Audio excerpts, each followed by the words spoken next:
Hi எல்லாருக்கும் வணக்கங்க. இன்றைக்கி ஒரு குட்டி விலாக் தான் பார்க்க போகிறீங்க. காலையில் சனிக்கிழமை எடுத்த விலாகு.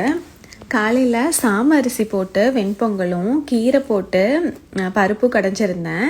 இந்த மாதிரி கீரை போட்டு கடைஞ்சதை வெண்பொங்கலுக்கு நாங்கள் சாப்பிட்டதில்லை. சரி, ஃபஸ்ட் டைம் ட்ரை பண்ணோம். சூப்பராக இருந்ததுங்க. நான் கீரையுமே ஒரே குக்கரில் அப்படியே தாளித்து விட்டுட்டேன். ஒரே இதாக தாளித்து கடைசியாக கடைஞ்சிட்டேன். நான் அந்த ரெசிபி கூட ஃப்யூச்சரில் ஷேர் பண்ணுறேன். முந்திரியெல்லாம் நிறையா போட்டு கொடுத்ததுக்கு பசங்களும் சாப்பிட்டாங்க. டேஸ்ட்டு ரொம்ப நல்லா இருந்தது. கீரைக்கும் வச்சு சாப்பிட்டதுக்கு ரொம்ப நல்லா இருந்தது. ஏன் இதை செஞ்சேன்னா மத்தியானத்துக்கு ஆயிக்கும் அப்படிங்கிறதுனால அப்புறம் பொரியல் மட்டும் எக்ஸ்ட்ராவாக பண்ணிட்டேன். அப்புறம் காலையில் சாப்பிட்டு இது ஈவினிங் போல் கட்லெட் மாதிரி செஞ்சுருந்தேன். பசங்களுக்கு உருளைக்கிழங்கு அப்புறம் கேரட்டு அதெல்லாம் போட்டு ரொம்ப நல்லா இருந்தது. இது வீக் டேல எடுத்ததுங்க. இந்த கொலுக்காக ஃப்ரெண்டு கூப்பிட்டுருந்தாங்க ஃபேமிலியோட. சரி, இந்த சல்வார் போடலாம் அப்படின்னு சொல்லிட்டு எடுத்து வச்சுட்டு இதுக்கு மேட்சிங்காக கம்மல் போடலான்ட்டு ஓப்பன் பண்ணி பார்த்தப்ப இந்த கம்மல் நிறைய அதுக்கு சூட் ஆகுதுங்க. இது இந்தியாவில் தான் அமேசானில் வாங்கினேன். 160 ரூபான்னு நினைக்கிறேங்க. அதுக்கப்புறம் மேட்ச் பண்ணி எடுத்துகிட்டு ட்ரெஸ்ஸப்பெல்லாம் பசங்களுக்கும் எல்லாம் பண்ணி விட்டுட்டு இந்த சல்வார் எனக்கு ஆரிஸ் கலெக்ஷனில் இருந்தாங்க அனுப்புனாங்க.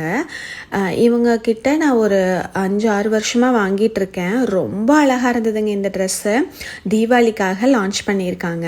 கண்டிப்பாக போய் செக் பண்ணி பாருங்கள் உங்கள் வெப்சைட்டை.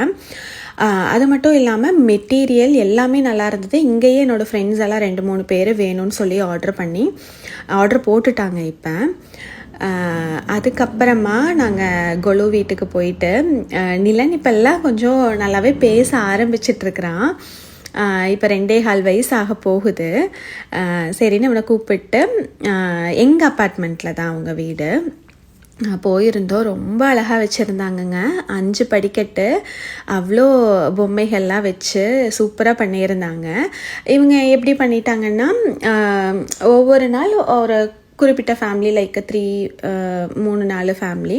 அதுக்கப்புறம் நாங்கள்லாம் லேடிஸ் மட்டும் ஒரு நாள் போனோம். குழந்தைகளை மட்டும் கூப்பிட்டு போயிட்டு அந்த பூஜையெல்லாம் பண்ணுவாங்களே அதெல்லாம் பண்ணினாங்க.